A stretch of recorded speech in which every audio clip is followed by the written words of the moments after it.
Hello, and welcome to Aesop Grimm's Chronicles, where the emphasis is on immersion and storytelling. While some games contain mature themes or language, you can expect clean commentary from me as a narrator. Additionally, I will provide a content summary in the intro video for each chronicled series, so no one is blindsided or surprised. Let's play a story.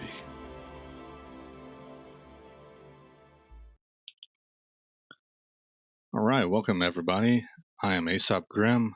Welcome to the channel. It's a fairly new channel, and I'm putting up a Skyrim Chronicle, Skyrim Special Edition. So this is the intro, and as such, the first order of business is to get the content briefing out of the way. Most people know what Skyrim's about, but let's go through this anyway. The ESRB rating for Skyrim is mature, 17+. Blood and gore, intense violence, sexual themes, and use of alcohol. That's according to the ESRB. The rating summary reads as follows. This is a fantasy role-playing game in which players assume the role of Dovahkiin, a prophesied figure with the power to combat dragons in the fictional world of Skyrim. As players traverse through mountainous open-world environments, they complete missions and quests that impact the eventual fate of their character. Players use swords, bows and arrows, axes, and magic attacks, e.g. fireballs and ice shards, to kill various enemies such as wolves, dragons, human bandits, and soldiers. As players engage in melee-style combat, some sequences are highlighted by slow-motion effects, particularly for decapitations. Large blood splatter effects also occur during combat, and some environments are stained with blood or body parts, such as heads impaled on spikes. Some sequences allow players to injure or kill non-adversary characters, including prisoners chained to a wall. They scream in pain amid splashes of blood or fire. As the game progresses, the dialogue and on-screen text contain references to sexual materials such as all the WHORES, your heart or any other organ desires. Wow, I don't remember seeing that. She, RAPED, the men as cruelly as Baal had ravished her. And remember when you thought he was intent on making you into his personal things adults do together slave. Alcohol such as wine, mead, and ale can be purchased and consumed by players' character throughout the game. In one sequence, players can engage in a drinking contest with another character, which eventually results in slurred speech, e.g. one more, no problem, dash grape. Okay, so that was the ESRB rating for Skyrim. Right on. Let's move on to Common Sense Media, a site that I've really grown fond of. They rated age 15 plus, vast and violent RPG filled with moral choice and ambiguity. A lot or a little. Positive messages are rated as not present. Positive role models and representations gets 1 out of 5 dots. Ease of play gets 3 out of 5 dots. Violence gets 5 out of 5 dots. Sex gets 3 out of 5 dots. Language, not present. Consumerism. Consumerism is something to be worried about? I guess. I don't know. I'm not familiar with the term overall. Not present. Drinking, drugs, and smoking, 4 out of 5 stars. All right, what parents need to know. Parents need to know that The Elder Scrolls V Skyrim is a vast open role-playing game. That's probably should read open world role-playing game with missions involving bloody, visceral violence and others that require diplomatic social skills. The game is largely what the user makes of it. Players can choose to act nobly, maliciously, or apathetically. Actions are typically accompanied by appropriate consequences, meaning players who do good will be rewarded, while those who do evil will likely end up spending time in jail and facing loss of property and skill.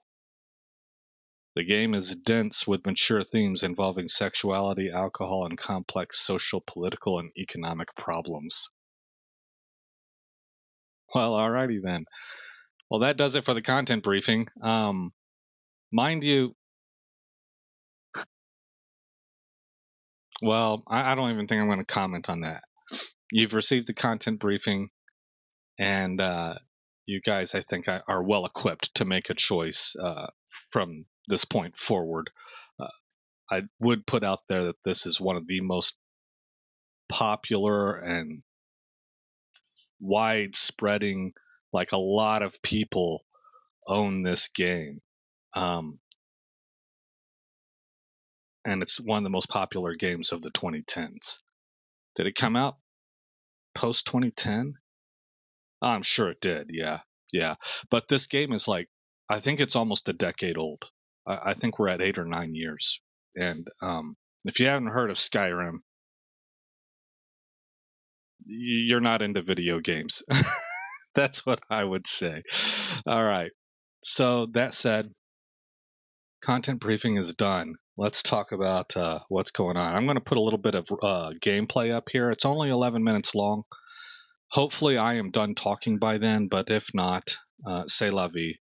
So here we go. There's some gameplay footage there. That's the actual game I'll be playing. That's even the character I'm going to be playing. And what I wanted to say is that Skyrim is probably my most beloved game that I've played this decade. It really left an impression on me. And whenever I was playing it, I really got into it early on. I got into very quickly because Bethesda opened up the modding tools carte blanche to everybody, no limitation whatsoever.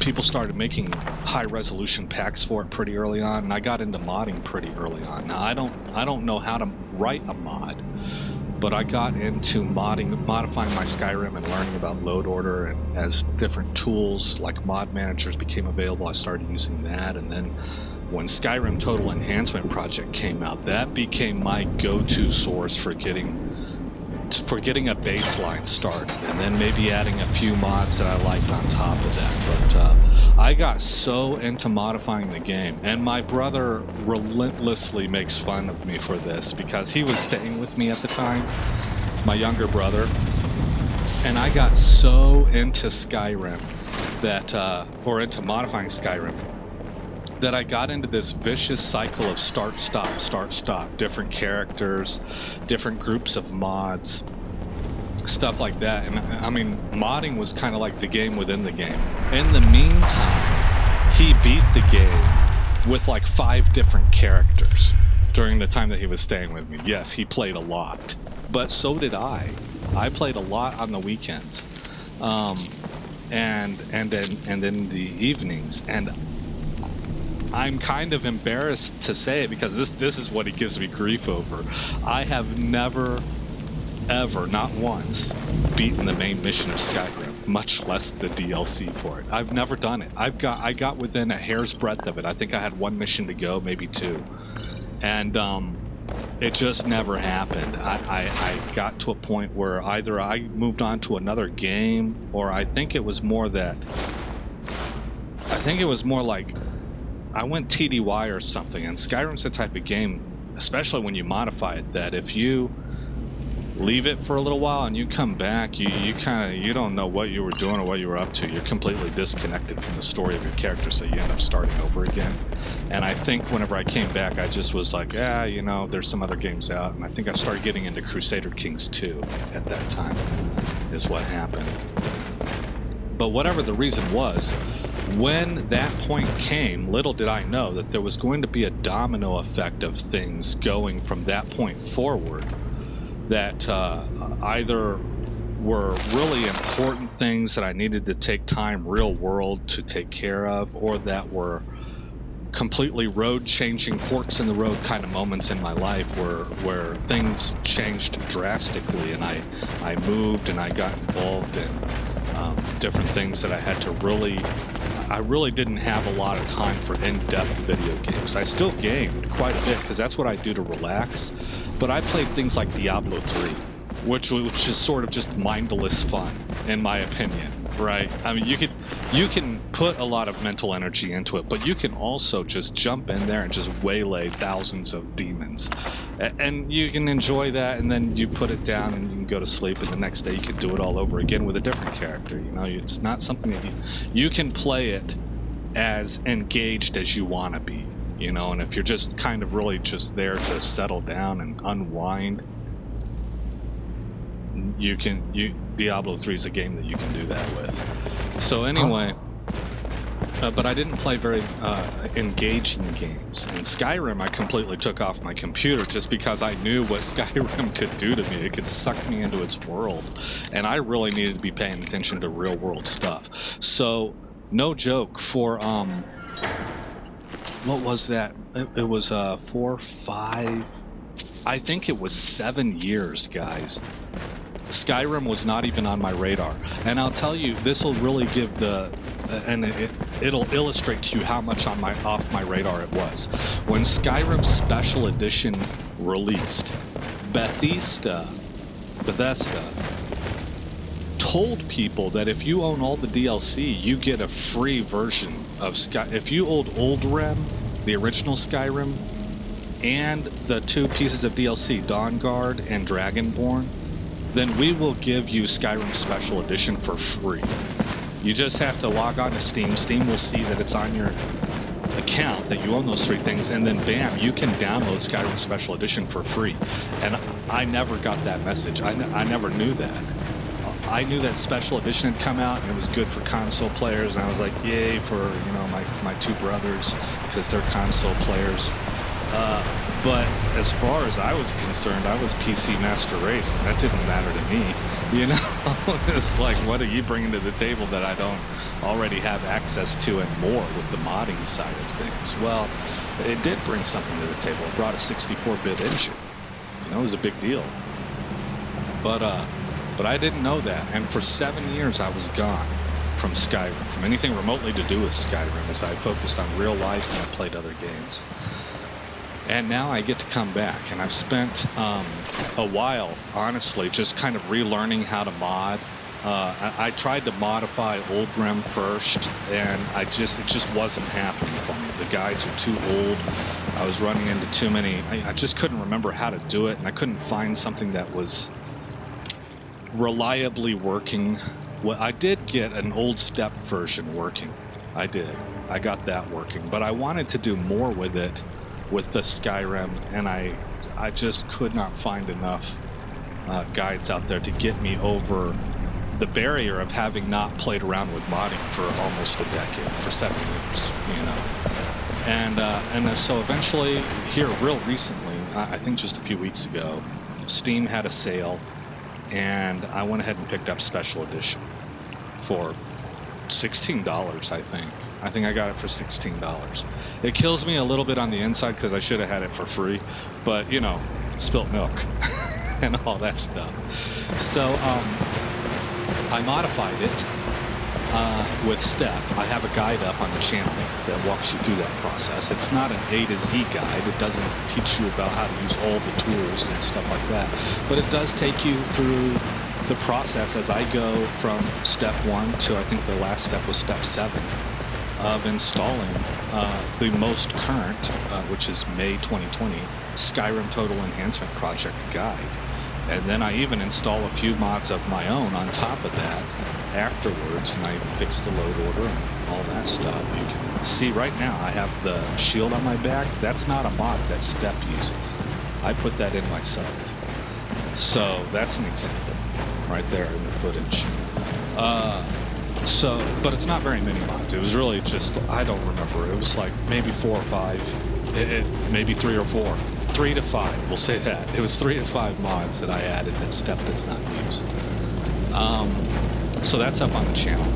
But now we're going to go ahead and get into this, and my goal in this episode, or this chronicle I should say, I think is just to beat the main mission.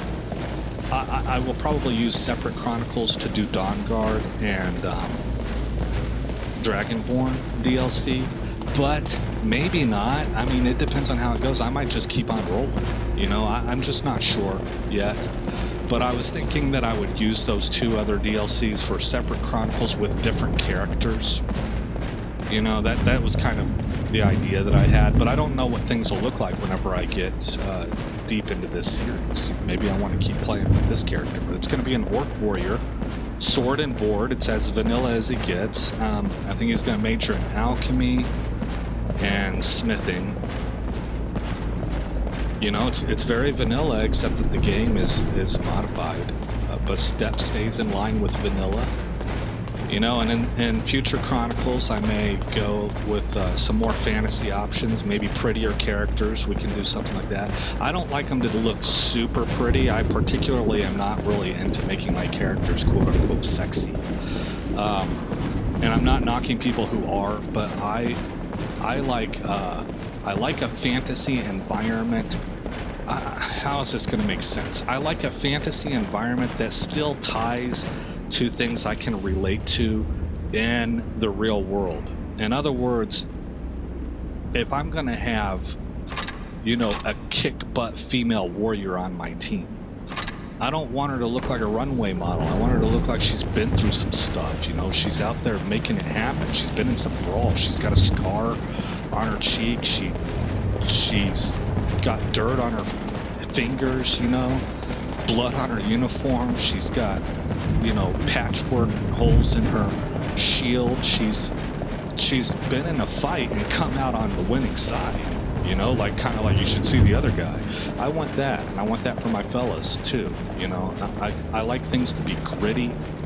I don't necessarily like the sun-dripped ENBs out there. I like things to be more desaturated and cold looking, although in this one right here, it looks like my video's done. You got the weather going on up here. In this one right here, I did use a more realistic, like a photorealistic looking ENB. It's not a grim, wintry, desaturated look, which is what I normally go with. And that is because Skyrim Special Edition brings seasons with it. And so I'm expecting that whenever we get to the winter, it's just going to desaturate it on its own. I'm not really quite sure what to expect, so I kind of wanted to go more neutral there. But, man, it's been almost 18 minutes, and this video here is just about done. There it goes. It's finished. And I think that'll be my cue, guys. I'm very excited about this. I'm playing this alongside Total War Warhammer with the Grim and the Paunch. These 2 games are really so much right up my alley, and I think they're going to pair well together as the 2 chronicles that I'm running right now. I typically am going to do about 10 episodes on, 10 episodes off. That may flex. I'll say this. That may flex. Right now, I'm not putting out a schedule because, I mean, to be quite honest, I kind of hurt my back, and I'm still getting over that. So this week is just not a good week to start trying to implement a schedule because I don't know when I'm awake and when I'm not. So I'm going to continue just to record offline, I think, and upload to YouTube. But here eventually I'm going to put a schedule up once I'm better, once I'm feeling better, and I feel like I can adequately adhere to a schedule, and that'll be on stream. That'll be over on Twitch. I will have set times that I'm streaming Skyrim and Total War throughout the week. And if that turns out being the case, I'm probably not going to do the 10 episodes on one and 10 episodes on the other routine. It'll be more like alternating days. Or maybe even a day-night schedule. I'm not really sure. I have not decided. All that's up in the air. But that should probably give everybody a heads up on what I'm going to do. I think we can end it right here for an intro video. We're pushing 20 minutes. That's pretty long for an intro video. But man, I'm excited. I'm stoked, and I'm looking forward to getting into this. And I hope to see you guys there. So again, I'm S.T.E.P Grim, and I will see you in the next episode where this story begins. Thanks for visiting S.T.E.P Grim's Chronicles. If you've made it this far in the video, please consider rating, commenting, subscribing, and sharing. I hope to see you in the next episode, and until then, stay shiny.